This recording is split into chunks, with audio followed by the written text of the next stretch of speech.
Good morning बच्चों, आप सभी कैसे हो। मुझे आशा है आप सभी स्वस्थ एवं प्रसन्न होंगे और अपना अध्ययन लगातार जारी रखे होंगे। बच्चों, विगत दिनों नागरिक शास्त्र के अध्याय 2 में हम सभी ने दो ध्रुवीयता का अंत, ये दूसरा चैप्टर है। दो ध्रुवीयता, दो ध्रुव क्या हैं। सेकेंड वर्ल्ड वार, द्वितीय विश्व युद्ध के बाद जब दो विश्व पटल पर 1945 में दो ध्रुव यानी दो महाशक्तियां उभर के आई, उन्हें दो ध्रुव की संज्ञा दी गई। एक ध्रुव की संज्ञा अमेरिका, दूसरा सोवियत संघ, संयुक्त राज्य अमेरिका और सोवियत संघ। इस प्रकार से दो ध्रुव से तात्पर्य यहाँ पर दो महाशक्तियों से है। कैसे दो ध्रुवीयता बनी और कैसे उनमें पुनः एक तरह से युद्ध की शुरुआत हुई, जिसे शीत युद्ध कहा गया। और शीत युद्ध का अंत जब होता है तो उसमें एक शक्ति का विघटन हो जाता है, एक महाशक्ति का अंत होता है, विघटन होता है। और इसी के साथ ही जो दो ध्रुव के नाम से था वो एक ध्रुव बचता है अमेरिका और दूसरा ध्रुव सोवियत संघ का विघटन हो जाता है। गोर्बाचेव और सोवियत संघ का विघटन कैसे होता है? जिस समय गोर्बाचेव वहाँ के राष्ट्रपति हुआ करते थे, जो कम्युनिस्ट पार्टी के थे 1980 के दशक में। तो कल हमने विगत दिनों ये अध्ययन किया कि गोर्बाचेव और जो सोवियत संघ है कैसे विघटन की ओर बढ़ा।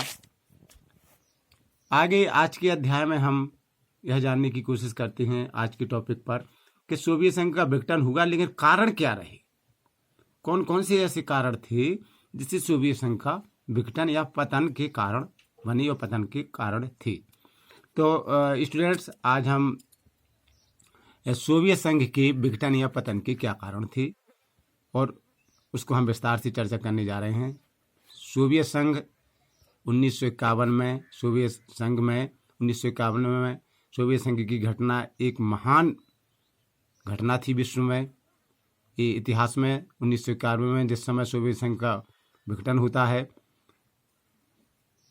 सोवियत संघ ऐसी शक्ति थी जो विश्व में अकेले सिर्फ संयुक्त राज्य अमेरिका का सामना कर सकती थी। सोवियत संघ ही एकमात्र ऐसी शक्ति थी जो विश्व में सिर्फ महाशक्ति, जो सुपर पावर है, उसको सिर्फ अमेरिका का सामना या अमेरिका को टक्कर देने में सिर्फ सोवियत संघ ही एक ऐसा देश था। सोवियत संघ ने अपने गणराज्यों पर नियंत्रण नहीं रखा। देखो बच्चों, स्टूडेंट्स, सोवियत संघ 1917 में सोवियत संघ बना, सोवियत गणराज्य बना। अपने गणराज्यों को मिलाकर के एक सोवियत संघ बना। तो सोवियत संघ अपने गणराज्यों पर नियंत्रण नहीं रख सका और स्वतंत्रता की वे सभी गणराज्य जो थे वो स्वतंत्रता की मांग करने लगे और अंततः सोवियत संघ का अंत या पतन या विघटन हो गया। और इन गणराज्यों पर जो सोवियत संघ की पकड़ थी,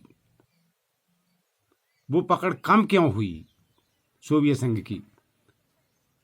इन कारणों को हम जानने का प्रयास करते हैं बच्चों। सर्वप्रथम कैसे पकड़ कम हुई अपने गणराज्यों पर? प्रथम कारण था आर्थिक कारण। सोवियत संघ के विघटन का प्रमुख कारण आर्थिक है। शासकों ने, यानी जो वहां पर सत्ता संचालक थे, शासकों ने सोवियत संघ के आर्थिक विकास पर ध्यान नहीं दिया। यानी जो सत्ता सर्वोपरि थे, वो राष्ट्राध्यक्ष थे, उन्होंने अपने देश के आर्थिक विकास पर ध्यान नहीं दिया। देश में गरीबी, बेरोजगारी, उत्पादन में कमी आ गई। ध्यान न देने के कारण उसने अपने गणराज्यों के विकास पर भी ध्यान नहीं दिया।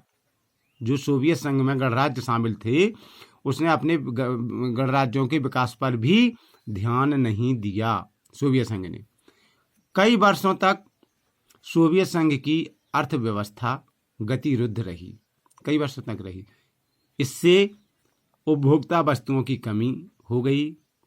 अंतर्राष्ट्रीय स्तर पर जो आर्थिक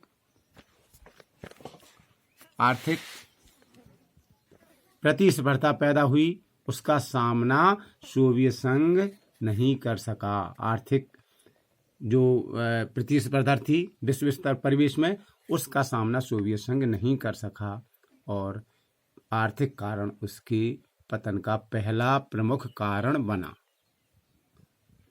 स्टूडेंट्स, जो द्वितीय कारण रहा सोवियत संघ के विघटन का, उसमें प्रशासनिक तथा राजनीतिक रूप से गतिरुद्ध होना। यानी सोवियत संघ की जो प्रशासनिक और राजनीतिक व्यवस्था थी उस पर कैसे गतिरोध पैदा हुआ उसको जानते हैं। सोवियत संघ प्रशासनिक तथा राजनीतिक रूप से गतिरुद्ध हो चुका था। सोवियत संघ पर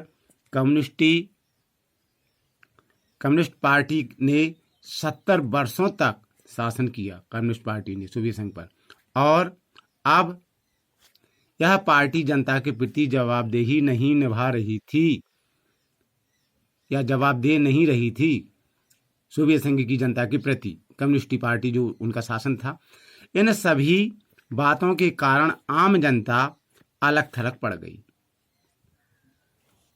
जनता में इन सब बातों से धीरे धीरे असंतोष व्याप्त होने लगा और सरकार का जनाधार भी खिसकता चला गया। जनाधार जनता से, जो जनता का जनाधार था सरकार के पास, वो धीरे धीरे कम्युनिस्ट पार्टी की सरकार ने जनता पर ध्यान न देने के कारण जनता भी उस पार्टी से, नेताओं से रुष्ट हो गई और उस पार्टी के नेताओं के विरुद्ध धीरे धीरे उसका जनाधार या जनता रुष्ट होती गई और जनता का जो जनाधार था पार्टी के लिए वो जनाधार खिसक गया। और ये दूसरा कारण, इस प्रकार से जब राजनीतिक पकड़ और प्रशासनिक पकड़ जनता पर नहीं रही सरकार की, और इस कारण से दूसरा कारण भी सोवियत संघ के विघटन का रहा, जो था प्रशासनिक तथा राजनीतिक रूप से गतिरुद्ध होना। तो स्टूडेंट्स, आज हमने सोवियत संघ के विघटन के बारे में कौन कौन से कारण हैं, उसमें प्रथम प्रमुख कारण हमने सोवियत संघ के विघटन का पढ़ा, जिसमें आर्थिक कारण आपको बताया। सेकंड नंबर इज प्रशासनिक तथा राजनीतिक रूप से गतिरुद्ध होना, ये दूसरा कारण था। स्टूडेंट, आज के लिए इतना काफ़ी है। नेक्स्ट डे हम इसके और कितने कारण हैं आगामी दिनों में हम बताएंगे। आज 2 कारण बताए, इसको आप ध्यान से पढ़िएगा। आज के लिए इतना ही काफ़ी है। नेक्स्ट डे फिर मिलते हैं। अगले दिन तक के लिए सभी के लिए bye, have a nice day.